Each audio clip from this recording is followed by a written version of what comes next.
Hello guys, welcome back to my channel Sushma Mallick চ্যানেলে সবাইকে স্বাগত। আশা করছি সবাই ভালো আছো। আর আজকের পটলগুলো দেখো, সেই তাজা তাজা পটল, একদম আলু আর ডিম সিদ্ধ বসিয়েছি, কারণ আজকে এটা রান্না হবে। আর একদম শর্টকাটে রান্না, দেখতেই পাচ্ছ। এখানে শুধু হচ্ছে আদা বাটা আর লঙ্কা বাটা, জিরে নেই কিন্তু আজকে, যার জন্য জিরে ছাড়া আর শুকনো লঙ্কা নেই। এর জন্য কিন্তু আমি তরকারিতে ফোড়নটাও দেইনি, একবারে তেলের মধ্যে ডিম ভেজেছিলাম, ওর মধ্যে আলু দিয়ে ভেজে নিয়েছি, তার মধ্যে আদা লঙ্কা বাটা দিয়েছি, শুকনো লঙ্কার গুঁড়ো দিচ্ছি, লবণ হলুদ দিয়ে একবারে ভালো করে কষিয়ে নেব। যেহেতু জিরা আর শুকনো লঙ্কা নেই, এর জন্য কিন্তু আমি আজকে ফোড়নটাও দিচ্ছি না। কে কে তরকারিতে ফোড়ন ছাড়া রান্না করো আমাকে জিজ্ঞাসা করো, আমি কিন্তু মাঝে সাঝে এরকম করি।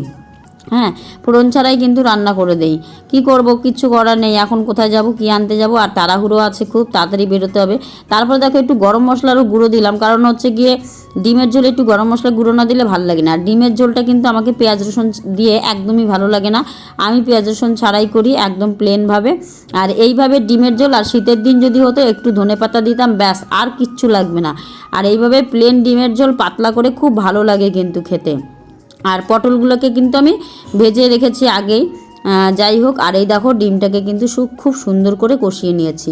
মানে ডিমের সঙ্গে আর ওই আদা লঙ্কা বাটা এগুলো মশলার সাথে যে একটু কষানো হলো না, জিরা বাটাটা অবশ্য নেই, এই মশলাটা পুরোটাই ডিমের মধ্যে ঢুকে যাবে, আর খেতে কিন্তু খুব ভালো লাগবে। এর জন্য আমি এইভাবে করেই রান্না করে দিলাম। আর মশলা কম থাকলে একটু শর্টকাট বুদ্ধি চালাতে হয়। তো যাই হোক, দেখো তারপরে হচ্ছে গিয়ে একটু চা নিয়ে বসেছি, বললাম না দেরি হয়ে গেছে। তো আগে রান্নাটা কমপ্লিট করে দিলাম, আর চা আর বিস্কুট নিয়ে মিষ্টি আর আমি বসে গেছি। ওকে তো আর চা দেবো না, আমি চা নিয়ে নিলাম। তারপরে খেয়ে দিয়ে স্নান করে একদম রেডি হয়ে বেরিয়ে পড়েছি, কারণ আজকে আমার বিডিও অফিসে একটা ট্রেনিং আছে। তো সেই ট্রেনিংয়ের জন্যই আমি যাচ্ছি। তো অফিসে গিয়ে তোমাদেরকে সেই রকম দেখাতে পারবো না, যতটা পারি দেখাবো। আর এই দেখো আমাদের ট্রেনিং শুরু হয়ে গেছিলো, এই যে মাস্টার ট্রেনার উনি হচ্ছে বাইরে থেকে এসছেন। আর হচ্ছে আমাদের ট্রেনিং শেষে আমাদের লাঞ্চের ব্যবস্থা ছিল। তো দেখো লাঞ্চে আমাদের খাবার দিয়েছে, আর এই যে এই দিদিটা দিয়েছে, এর নাম সরস্বতী দি।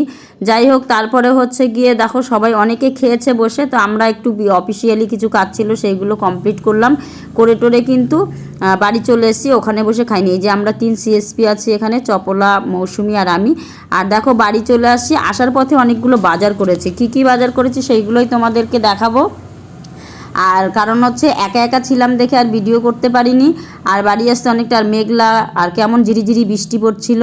আর দেখো মিষ্টি বাড়িতে ছিল দেখে আমি হচ্ছে ওর জন্য আইসক্রিম আর চকলেট নিয়ে এসেছিলাম, কিন্তু মিষ্টিকে ওর বাবা নিয়ে চলে গেছে। তো আর ওকে দিতে পারলাম না, এগুলো ফ্রিজে রেখে দিতে হবে। আর দেখো এই একটা নেল পালিশ নিয়ে এসেছি, অনেক দিন থেকে নেই। আর একটা হচ্ছে মুখে মাখার, প্রায় 15 দিন হয়ে গেল আমার মুখে মাখার ক্রিমটা শেষ হয়ে গেছে, যার জন্য মুখে মাখার ক্রিমটা নিয়ে আসলাম। আর প্যাকেটের মধ্যে আরও কিছু মেয়েদের মানে পার্সোনাল জিনিস, যেটা মেয়েরাই বুঝবে, ওগুলো ছিল, তাই দেখালাম না। আর এটা হচ্ছে খাবারের। আর এই হচ্ছে 2 কিলো আম নিয়ে এসেছি, আজকে আমের দামটা একটু কম, 2 কিলো 110 টাকা, কিন্তু আমগুলো সেই দারুণ আম, মানে কি বলবো, খুব মিষ্টি হিমসাগর আম। আর এই হচ্ছে টিফিন, ডিমের ঝোল আর পটল আলুর তরকারি আর ভাত।